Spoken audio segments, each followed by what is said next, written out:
Good morning students. Previous class में अपन discuss कर रहे थे केमिकल प्रॉपर्टीज ऑफ फिनॉल। उसमें अपन लास्ट में जाते हुए एक रिएक्शन के बारे में बात कर रहे थे। वो कौन सी थी? Reimer Tiemann reaction. Reimer Tiemann reaction. इसमें क्या होता है कि फिनॉल से आप सैलिसिल एल्डिहाइड का भी फॉर्मेशन कर सकते हो और फिनॉल से सैलिसिलिक एसिड का भी फॉर्मेशन कर सकते हो। कि आप फिनॉल की रिएक्शन किससे करवाते हो उस पर डिपेंड करता है। अगर आप फिनॉल की रिएक्शन क्लोरोफॉर्म से करवाते हो CHCl3 के साथ NaOH की प्रेजेंस में, कौन सा NaOH होगा? एक्वस। NaOH भी ले सकते हैं और KOH भी ले सकते हैं। कितने मोल लेंगे अपन बच्चों? 3 मोल। 3 मोल NaOH एक्वस से करवाते हैं तो अपने को क्या मिलता है as a product? OHCH as a final product की बात कर रहे हैं। मैकेनिज्म अभी डिस्कस करेंगे इसकी।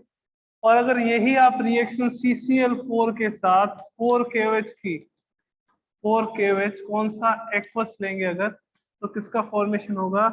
आपके पास फॉर्मेशन होगा OHCOOH सैलिसिलिक एसिड। तो CCl4 के साथ करवाते हैं तो सैलिसिलिक एसिड का फॉर्मेशन होगा। CHCl3 के साथ करवाते हैं तो सैलिसिल एल्डिहाइड का फॉर्मेशन।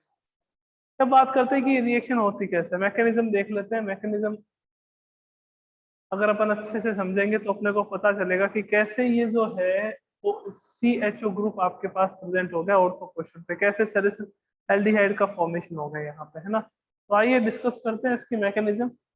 अच्छे से समझना, कोई प्रॉब्लम हो तो अपना हैंड रेज कर देना, है ना। और आज के प्रॉब्लम कोई दिक्कत नहीं होगी, है ना।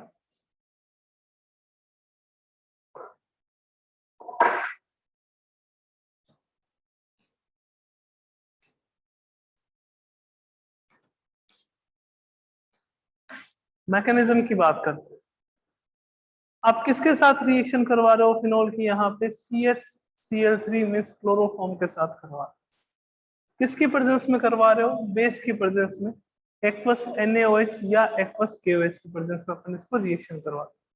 सबसे पहले अपने को इंटरमीडिएट का फॉर्मेशन करना होगा कि यहाँ पे इंटरमीडिएट कौन सा बन रहा है। तो आइए देखते कि आपके पास क्या है। CHCl3 क्लोरीन कार्बन, यहाँ क्लोरीन, ये क्लोरीन, नेक्स्ट क्लोरीन, और ये आपके पास हाइड्रोजन।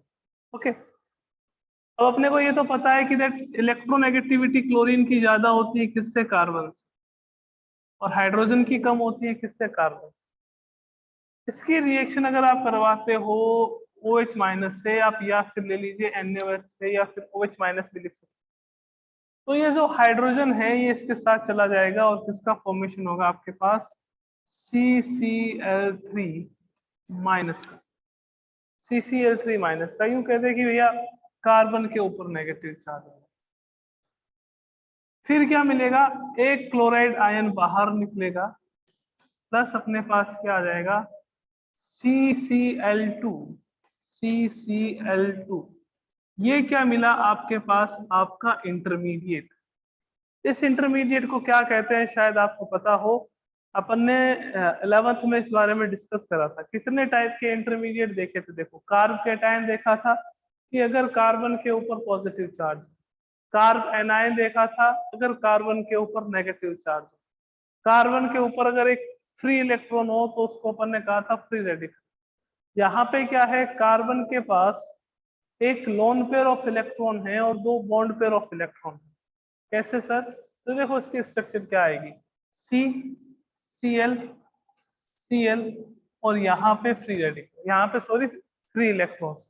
तो एक तो लोन पेयर ऑफ इलेक्ट्रॉन हो गया, 2 बॉन्ड पेयर ऑफ इलेक्ट्रॉन हो गए। इस इंटरमीडिएट को अपन क्या कहते हैं? कार्बिन कहते हैं। कितने Cl है? 2 Cl है, तो ये इंटरमीडिएट कौन सा हो गया? डाइक्लोरोकार्बिन। डाइक्लोरोकार्बिन ये इंटरमीडिएट हो गया अपने, है ना। तो अपन ने इंटरमीडिएट का फॉर्मेशन कर। अब अपन ने कितने मोल NaOH लिया था? 3 मोल्स लिया था। 3 मोल्स में से 1 मोल NaOH का यहाँ पे यूज हो गया कि सर कैसे? मैंने कहा NaOH था, अपने को पता है वो किसमें डिकम्पोज होगा, Na plus plus OH minus में। OH माइनस का तो यूज यहाँ हो गया, H2O बाहर निकाल दो यहाँ पे, और यहाँ पे जो Cl माइनस है वो Na प्लस से रिएक्शन करके किसका फॉर्मेशन कर देगा, NaCl। ये तो फर्स्ट स्टेप हो गया इसका, है ना। फर्स्ट स्टेप हो गया। अब अपन आगे चलते हैं। नेक्स्ट स्टेप में क्या आएगा, देखो कि आपके पास ये रहा फिनोल,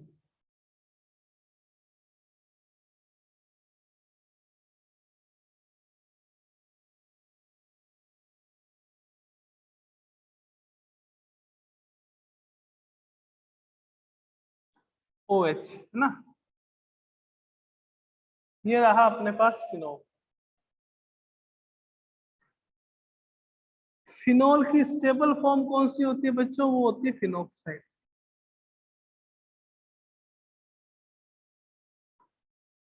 इसमें क्या रहता है, दो तो आपके पास लोन पेयर आ जाते हैं ऑक्सीजन पे, और एक कौन सा चार्ज आ जाता है, नेगेटिव।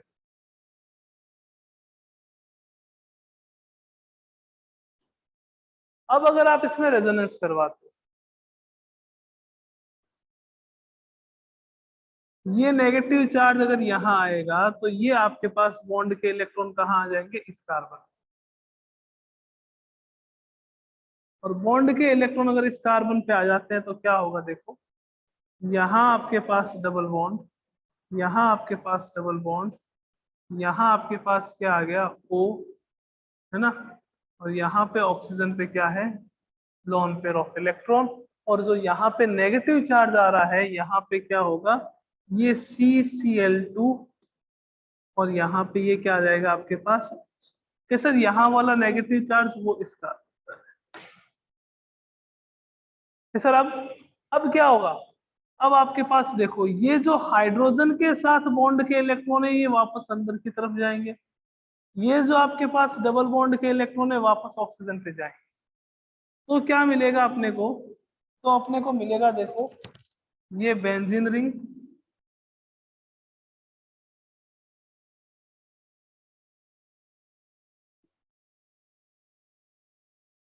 ये ऑक्सीजन, ये ऑक्सीजन के लोन पेयर ऑफ इलेक्ट्रॉन, ये नेगेटिव चार्ज, ठीक है। ये H प्लस कहाँ चला जाएगा, ये H प्लस यहाँ चला जाएगा जिस कार्बन पे नेगेटिव चार्ज।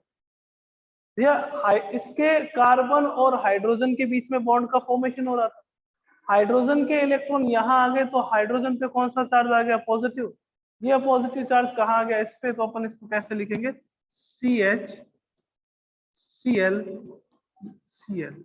इस इंटरमीडिएट का अपन ने कल फॉर्मेशन करा था, अगर आपको पता हो, इस इंटरमीडिएट का अपन ने कल फॉर्मेशन करा था, अगर आपको पता हो।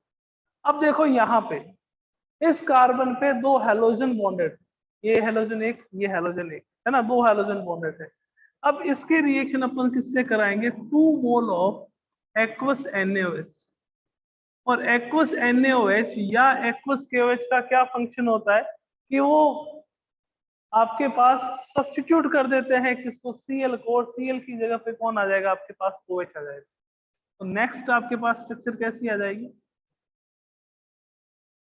साथ में अगर आप H प्लस भी ऐड करते हो, यहाँ पे अपने पास आ गया OH, ये ऑक्सीजन के पास लोन पेयर ऑफ इलेक्ट्रॉन, ये डबल बॉन्ड, ये डबल बॉन्ड, ये डबल बॉन्ड, CH, यहाँ पे क्या आ गया, OH, और यहाँ पे क्या आ गया, OH। अब अपने को ये भी पता है कि एक कार्बन एटम पे दो OH ग्रुप नहीं होते, तो वहां पे क्या होता है, हाइड्रोलाइसिस होता है। हाइड्रोलाइसिस होता है मीन्स आपके पास H2O जो है वो बाहर निकल जाता है, H2O बाहर निकलेगा, -H2O हो जाएगा। और जैसे ही -H2O होगा, यहाँ पे अपने पास अपना प्रोडक्ट आ जाएगा, सैलिसिल एल्डिहाइड। यहाँ पे क्या आ गया, ऑक्सीजन, OH आ गया, और यहाँ पे क्या आ गया, CH। ये अपने पास प्रोडक्ट आ गया, इसका कॉमन नेम क्या है, सैलिसिल एल्डिहाइड। तो सबसे पहले अपन इंटरमीडिएट का फॉर्मेशन करेंगे। आपके पास कौन सा बनेगा, यहाँ पे इंटरमीडिएट स्पीसीज कार्बिन बनेगी, कौन सी कार्बिन, डाइक्लोरोकार्बिन। डाइक्लोरोकार्बिन जो है वो अटैक करेगी कहाँ पे, जहाँ पे इलेक्ट्रॉन डेंसिटी ज्यादा होगी। इलेक्ट्रॉन डेंसिटी ज्यादा होगी, या तो ऑर्थो पे करेगी या आपके पास पैरा पे करेगी, है ना। तो आपके पास प्रोडक्ट क्या आ जाएगा, CH Cl Cl। अब दो Cl आ गए, अगर आप इसकी रिएक्शन एक्वस NaOH से या एक्वस KOH से करवाते, हमेशा ध्यान रखिएगा कि अगर कभी भी ऐसी कोई स्ट्रक्चर है जहां पे ऐसा आ रहा हो CH3 या फिर पीएच, है ना, और वहां पे आपके पास कौन जुड़ा हुआ हो, हेलोजन जुड़ा हुआ हो, अगर आप रिएक्शन उसकी NaOH या KOH से करवा देते हो, अल्कोहलिक नहीं होना चाहिए, एक्वस होना चाहिए। अगर एक्वस होगा तो क्या होगा कि हेलोजन का सब्स्टिट्यूशन हो जाएगा किससे, OH ग्रुप। तो यहाँ पे 2 मोल्स ऑफ Cl थे, दोनों मोल Cl के हटेंगे, इसकी जगह कौन आएगा, OH माइनस। OH माइनस आएगा तो क्या होगा, H2O तो रिमूव हो जाएगा और अपने पास क्या रह जाएगा, ये एल्डिहाइड ग्रुप रह जाएगा। अब अगर आपके पास क्या हो कि मान लीजिए कि सर अगर हमारे पास CCl4 हो तो क्या होगा, तो अगर CCl4 हो तो हाइड्रोजन तो डिस्प्लेस होगा नहीं, बट यहाँ पे क्या होगा, पहले CCl4 माइनस बनेगा, CCl4 से फिर Cl माइनस बाहर निकलेगा, CCl3 बनेगा, CCl3 बनेगा, फिर यहाँ पे 3 आपके पास क्या आ जाएगी, क्लोरीन आ जाएगी। 3 क्लोरीन आ जाएगी तो 3 क्लोरीन की जगह 3 OH ग्रुप आ जाएंगे। अब 3 OH ग्रुप आ जाएंगे तो वहां पे भी हाइड्रोलाइसिस होगा, और हाइड्रोलाइसिस हो गया किसका फॉर्मेशन हो जाएगा, एसिड का। तो ये अपने पास कौन सी रिएक्शन थी, रायमर्टिमान रिएक्शन, है ना, कि अपने कैसे फिनोल से सैलिसिल एल्डिहाइड का फॉर्मेशन करते हैं। ओके,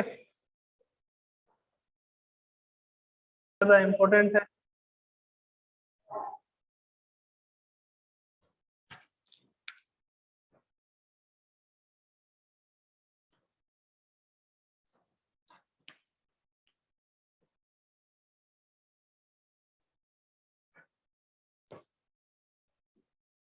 नेक्स्ट रिएक्शन देखिएगा, कोल्ब।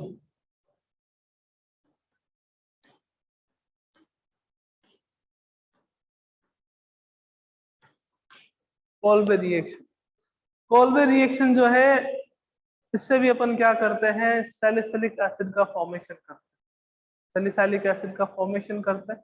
रायमर्टिमान से भी कर सकते हैं, इससे भी कर सकते हैं। क्या करते हैं इस रिएक्शन में, देखो ये फिनॉल है, ये सर एकदम है, इसकी रिएक्शन पहले NaOH से करवाते हैं, सोडियम हाइड्रोक्साइड से NaOH। NaOH से रिएक्शन कराओगे तो अपने को मिलेगा सोडियम फिनॉक्साइड।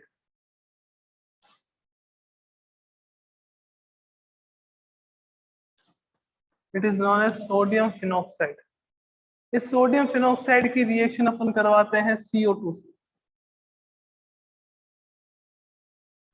तो CO2 से रिएक्शन करवाते हैं 390 से 410 केल्विन टेम्परेचर और 6 एटमॉस्फेरिक प्रेशर पे ये रिएक्शन होती है।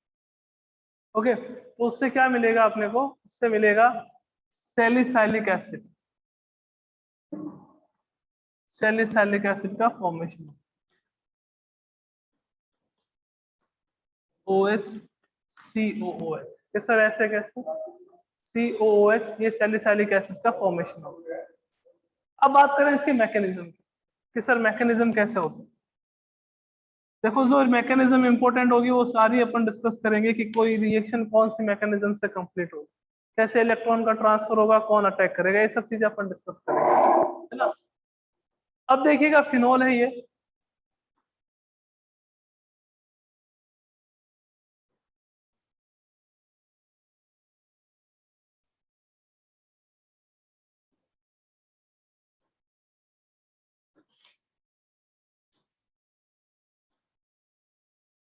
मैंने कहा H+ आयन बाहर निकाल, H+ आयन बाहर निकालोगे तो किसका फॉर्मेशन होगा, फिनोक्साइड आयन का।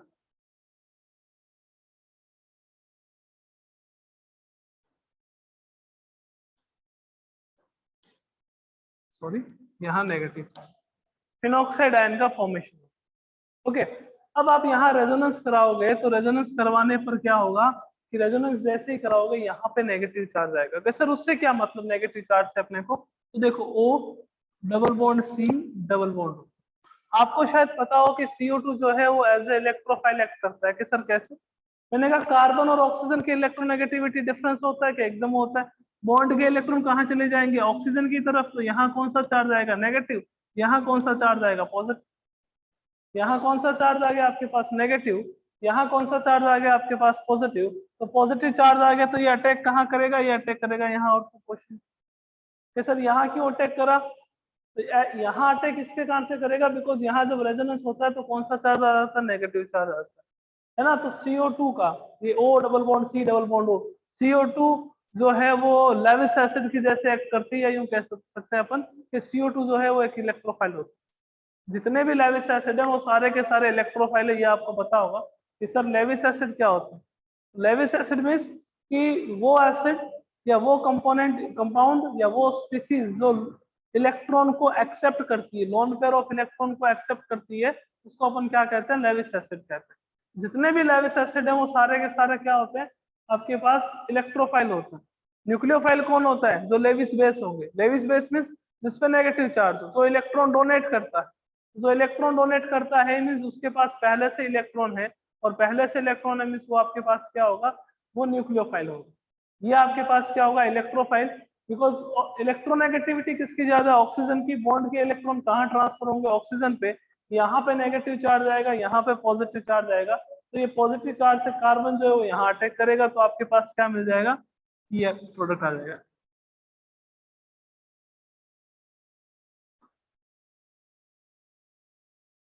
यहाँ पे जैसे ऑक्सीजन आ गया, ये ऑक्सीजन पे लोन पेयर ऑफ इलेक्ट्रॉन आ गए, रेजोनेंस करवाया ना, ये इलेक्ट्रॉन यहाँ, ये इलेक्ट्रॉन यहाँ, तो वापस वो ही चीजें रिपीट होगी जो प्रीवियस रिएक्शन में हो रही थी। कि आपके पास क्या आएगा, एक तो हाइड्रोजन आ गया, एक C डबल बॉन्ड O पे नेगेटिव चार्ज आ गया। ठीक है, अब हाइड्रोजन के जो इलेक्ट्रॉन है वो अंदर की ओर ट्रांसफर होंगे, यहाँ आ जाएंगे, तो ये बॉन्ड के इलेक्ट्रॉन वापस ऊपर चले जाएंगे। तो H प्लस का क्या होगा, ये H प्लस इसके साथ बॉन्ड का फॉर्मेशन करेगा और आपको आपका प्रोडक्ट मिल जाएगा। ये सैलिसिलिक एसिड का फॉर्मेशन हो गया OHCOOH, ये सैलिसिलिक एसिड का फॉर्मेशन। तो कोल्बे रिएक्शन से भी सैलिसिलिक एसिड का फॉर्मेशन होता है, और ट्राइमेटिमान से भी होता है। बट जो आपके पास किसके साथ रिएक्शन करवा रहे हो उस पर डिपेंड है। यहाँ पे किसके साथ रिएक्शन होती है, CO2 के साथ, और वहां पे किसके साथ रिएक्शन होती है आपके पास, CCl4 प्लस एक्वस NaOH और एक्वस KOH। कि सर आपने यहाँ पे Na का यूज नहीं करा, Na का यूज कर लीजिए आप। Na का यूज करोगे तो यहाँ पे आपके पास ONA आ जाएगा, अदरवाइज उस Na को यहाँ यूज कर दीजिए, COONA, फिर H प्लस से उसको रिप्लेस कर दीजिए, तो आपके पास सैलिसिलिक एसिड आ जाएगा। ओके, तो ये कोल्बे रिएक्शन हो गई। दो नेम रिएक्शन थी अपने इस चैप्टर में, यानी कि फिनॉल वाले टॉपिक में। एक तो आपके पास थी राइमेटिमान, एक आपके पास थी कोल्बे। दोनों ही बहुत इजी रिएक्शन है, दोनों की मैकेनिज्म डिस्कस कर चुके हैं। नेक्स्ट चलते हैं अपन कि अपने को क्या करवाना है, ऑक्सीडेशन करवाना, फिनॉल का ऑक्सीडेशन करवाना।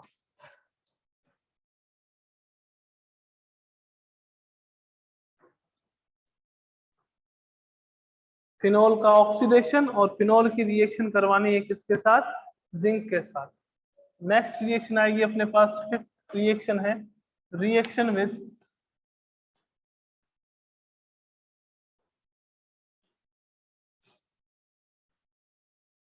Jadon rust.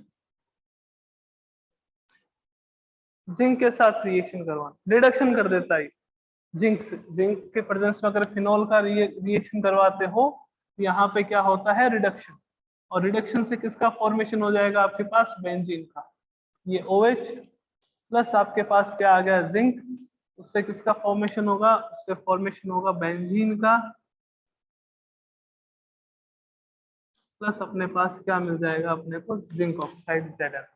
ठीक है, सिक्स्थ रिएक्शन है, या सिक्स्थ ही होगी शायद, है ना। सिक्स्थ रिएक्शन आपके पास है ना, पहला नाइट्रेशन थी, सेकंड अपने पास क्या थी, हैलोजिनेशन थी, फिर अपन एक एडिशन और कर लिया था सल्फोनेशन का, फिर अपने पास कौन सी थी, राइमेटिमान, फिर अपने पास कौन सी थी, कोल्बे, और सिक्स्थ रिएक्शन अपने पास कौन सी आएगी, oxidation of phenol. Oxidation of phenol, phenol का ऑक्सीडेशन करवाना है। करवाएंगे तो क्या मिलेगा, देखो ये आपके पास फिनॉल, इसका ऑक्सीडेशन होता है Na2Cr2O7 की presence, sodium dichromate, potassium dichromate, है ना, KMnO4, है ना, ये भी ले सकते हैं अपन, जिसमें जो ऑक्सीडाइजिंग एजेंट है उनकी प्रेजेंस में ये ऑक्सीडाइज होके एक लाइट पिंक कलर का सब्सटेंस का फॉर्मेशन करता है, जिसको अपन कहते हैं benzoquinone, is known as benzoquinone.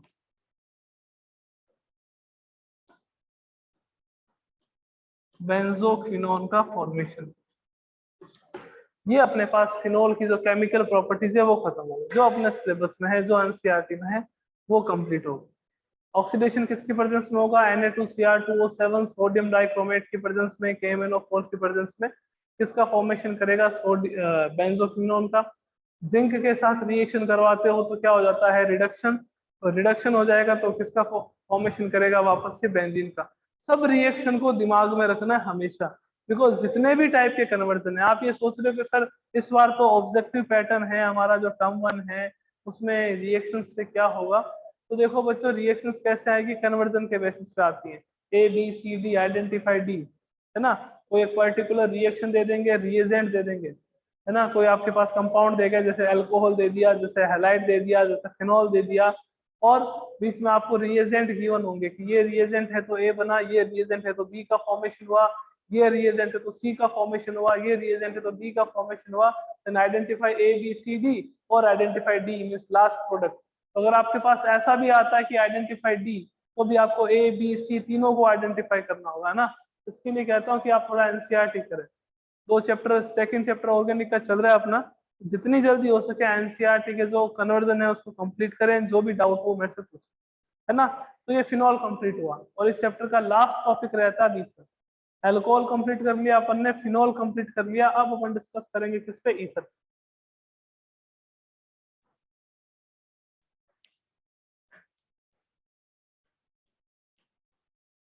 आपको ये भी पता है कि that alcohol and ether are functional group isomer, because molecular formula same होता है, मॉलिक्यूलर वेट सेम होता है, बट फंक्शनल ग्रुप क्या हो जाता है? डिफरेंट, है ना।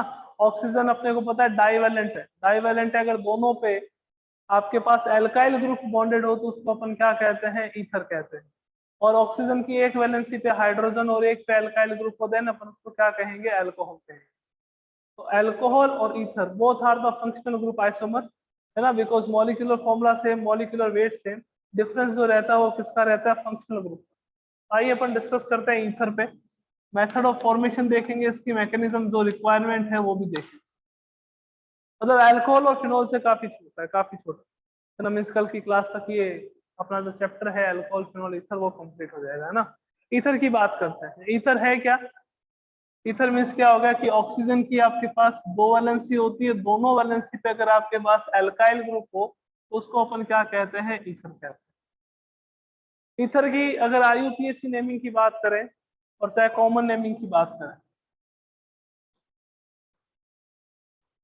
IUPAC नेमिंग में इसको कहते हैं एल्कोक्सी एल्केन। शायद अपन ने डिस्कस भी कर लिया था पहले, एल्कोक्सी एल्केन। और अगर इसकी कॉमन नेमिंग की बात करें अपन, तो कॉमन नेमिंग में इसको अपन क्या कहेंगे? कॉमन नेमिंग में ये होगा आपके पास एल्काइल ईथर। कॉमन नेमिंग में इसको क्या कहेंगे? Alkyl ether. तो एल्कोक्सी एल्केन IUPAC में, एल्काइल ईथर अपन क्या कहेंगे? कॉमन नेमिंग में। फॉर एग्जांपल अपने पास यूं आ गया CH3OCH3, CH3OCH3 आ गया। तो अगर अपन इसके IUPAC की बात करें तो IUPAC तो क्या हो जाएगा? Methoxy methane, methoxy methane. और अगर इसके कॉमन नेमिंग की बात करें तो कॉमन नेमिंग जो है, इधर भी आपके पास एल्काइल ग्रुप, इधर भी आपके पास एल्काइल ग्रुप। एक कार्बन है तो उसको मिथाइल कहेंगे, इधर भी आपके पास मिथाइल है, then it is known as dimethyl ether.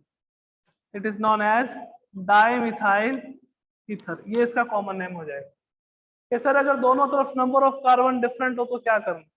देखो CH3OCH2CH3 ये आपके पास आ गया।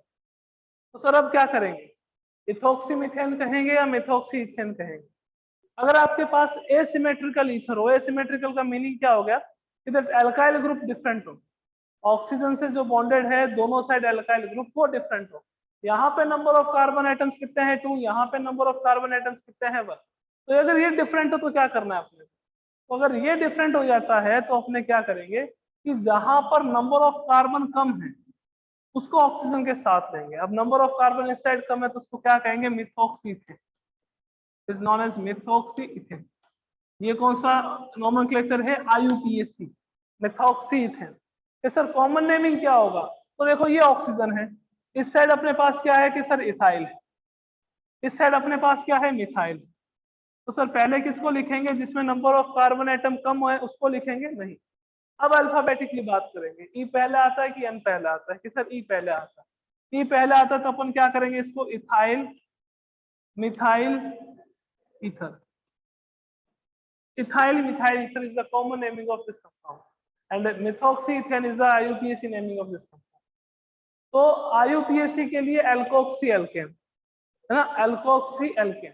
कॉमन नेमिंग के लिए अपन क्या यूज करेंगे, एल्काइल ईथर। दोनों साइड कितने आपके पास एल्काइल ग्रुप है उसकी बेसिस, दोनों ही CH3 है तो डाइमिथाइल, एक CH3 और एक C2H5 है तो इथाइल मिथाइल, दोनों ही C2H5 है तो डाइइथाइल। इस तरीके से अपन इसका यूज करेंगे। ओके, अब अपन बात कर लेते हैं मेथड ऑफ प्रिपरेशन, कैसे ईथर का फॉर्मेशन होता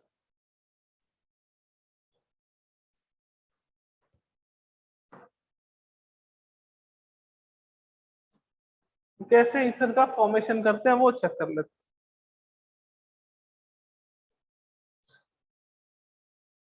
मेथड ऑफ प्रिपरेशन की बात कर लेते हैं। मेथड ऑफ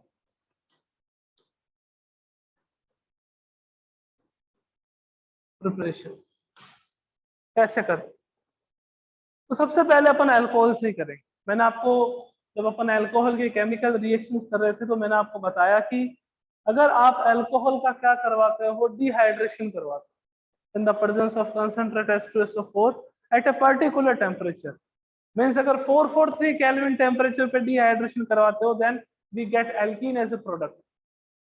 एंड अगर यही डिहाइड्रेशन अपन 413 केल्विन पे करवाते हैं then we get ether as a product, है ना। तो अगर आप अल्कोहल लेते हो और अल्कोहल की रिएक्शन यानी कि अल्कोहल का डिहाइड्रेशन करवाते हो, वाटर मॉलिक्यूल बाहर निकालते हो कंसंट्रेट H2SO4 की प्रेजेंस में, तो अगर ये रिएक्शन 443 केल्विन पे करते हैं तो अपने को मिलता है एल्कीन। और इसकी मैकेनिज्म भी अपन डिस्कस कर चुके हैं कि एल्कीन का फॉर्मेशन कैसे होता है। और अगर यही रिएक्शन आप 413 केल्विन पे करवाते, टेम्परेचर बड़ा इंपॉर्टेंट है ना, तो किसका फॉर्मेशन होगा, ईथर। किसका फॉर्मेशन होगा, ईथर। सर कैसे, तो आइए इसकी मैकेनिज्म भी देख लेते हैं कि कैसे रिएक्शन होती है।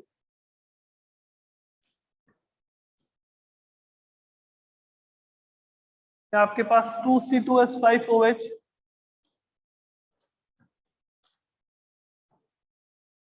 concentrate H2SO4 at 413 Kelvin temperature, किसका फॉर्मेशन होगा, C2H5OC2H5 यानी कि डाई इथाइल ईथर का फॉर्मेशन। ये सर कैसे होती है, मैंने आपको कहा कि जो भी इंपॉर्टेंट मैकेनिज्म है वो अपन डिस्कस जरूर करेंगे। ये बात नहीं है कि अगर इसका ऑब्जेक्टिव पैटर्न से एग्जाम होंगे तो अपन मैकेनिज्म ही डिस्कस ना करें, बिकॉज अपने को नॉलेज गेन करना है ना, पास तो सभी हो सकते हैं। मैकेनिज्म की बात करें कि कैसे रिएक्शन होती है, तो देखो अपने को पता है that H2SO4 is an acid. तो एक एसिड है तो ये क्या करेगा, H प्लस आयन लूज करेगा। H प्लस प्लस किसका फॉर्मेशन होगा, HSO4 माइनस। कितने मोल अल्कोहल लिया है आपने, कि सर 2 मोल्स लिया है, तो पहले 1 मोल को बाहर ले, C2H5। बड़ी इजी मैकेनिज्म है, बहुत ही शानदार, 2 मिनट में क्लियर हो जाएगी अपने। किसके साथ रिएक्शन करेगा, H प्लस के साथ। ऑक्सीजन के पास क्या है बच्चों, ऑक्सीजन के पास लोन पेयर ऑफ इलेक्ट्रॉन। तो लोन पेयर ऑफ इलेक्ट्रॉन किसको किसको देगा, कि सर भिखारी को देगा। कि सर भिखारी मीन्स जिसके पास इलेक्ट्रॉन कम है, ये H प्लस है ना, इसके पास इलेक्ट्रॉन नहीं है तो कहाँ जाएगा, ये जाएगा ऑक्सीजन के पास कि मुझे इलेक्ट्रॉन दे दे, है ना। तो इलेक्ट्रॉन देगा तो किसका फॉर्मेशन होगा, प्रोटोनेटेड एल्कोहल का, प्रोटोनेटेड एल्कोहल का C2H5O H और यहाँ पे H, इस ऑक्सीजन पे कौन सा चार्ज आएगा? पॉजिटिव। तो इस अल्कोहल को अपन कौन सा अल्कोहल कहते हैं? Protonated alcohol. तो फर्स्ट स्टेप में क्या होगा? प्रोटोनेटेड अल्कोहल का फॉर्मेशन होगा। सेकंड स्टेप में क्या होगा? कार्ब कैटायन का फॉर्मेशन के। सर कैसे? मैंने कहा ऑक्सीजन बड़ा वो एलिमेंट है जो अपने आप पे पॉजिटिव चार्ज नहीं रखता कभी बच्चों, कभी नहीं रखता पॉजिटिव चार्ज। तो पॉजिटिव चार्ज नहीं रखता तो क्या करेगा? अपने इलेक्ट्रॉन तो लेगा, कार्बन के इलेक्ट्रॉन भी ले लेगा। अब कुछ बहुत इंटेलिजेंट स्टूडेंट होंगे, वो कहेंगे सर कार्बन के कैसे लेगा? तो मतलब बॉन्ड कार्बन के साथ बनाता है ये ना, मैंने तो C2H5 लिखा है। तो किसका फॉर्मेशन हो जाएगा? ये ले, उसको ऐसे लिख देते हैं, CH3CH2 पे पॉजिटिव चार्ज प्लस अपने पास क्या आ जाएगा? H2। निकला ना वाटर मॉलिक्यूल बाहर, इसी को तो अपन डिहाइड्रेशन कहते हैं। वाटर मॉलिक्यूल बाहर निकला, इसी को अपन क्या कहते हैं? डिहाइड्रेशन। और किसका फॉर्मेशन हो गया? Carb cation. अब सर नेक्स्ट स्टेप में क्या होगा? कितने मोल इथाइल अल्कोहल लिया था? कि सर 2 मोल लिया था। अब 2 मोल में से 1 मोल से तो आपने कार्ब कैटायन का फॉर्मेशन कर लिया। अब सेकंड की रिएक्शन करा दो, CH3CH2OH, ऑक्सीजन पे कौन सा चार्ज? किस, sorry, lone pair of electron. यहाँ पे क्या है? CH2 पे पॉजिटिव और CH2। अब पॉजिटिव चार्ज है, भागा भागा कहाँ जाएगा? लॉन पेयर ऑफ इलेक्ट्रॉन के पास जाएगा, ठीक है ना। तो लॉन पेयर ऑफ इलेक्ट्रॉन के पास जाएगा तो क्या मिलेगा? CH3CH2O CH2CH3, यहाँ पर हाइड्रोजन और यहाँ पे पॉजिटिव चार्ज। तो अब बताओ ऑक्सीजन कभी अपने आप पे पॉजिटिव चार्ज रखेगा कि सर नहीं रखेगा? क्यों नहीं रखेगा? बिकॉज ऑक्सीजन जो है वो इलेक्ट्रोनेगेटिव एलिमेंट है। तो ये क्या करेगा कि हाइड्रोजन से इलेक्ट्रॉन लेगा, हाइड्रोजन से इलेक्ट्रॉन लेगा, H+ निकाल देगा, CH3CH2O CH2CH3, यानी कि किसका फॉर्मेशन हो जाएगा? ये ईथर का फॉर्मेशन हो जाएगा, डाई इथाइल ईथर का फॉर्मेशन हो जाएगा। तो ये मैकेनिज्म है। रिएक्शन कितने डिग्री टेम्परेचर पे होगी? 413 केल्विन टेम्परेचर पे ये रिएक्शन होगी। एक मेथड अपन ने कर लिया, एक मेथड अपन कल डिस्कस करेंगे, वैसे वो भी कर चुके हैं, विलियमसन ईथर सिंथेसिस।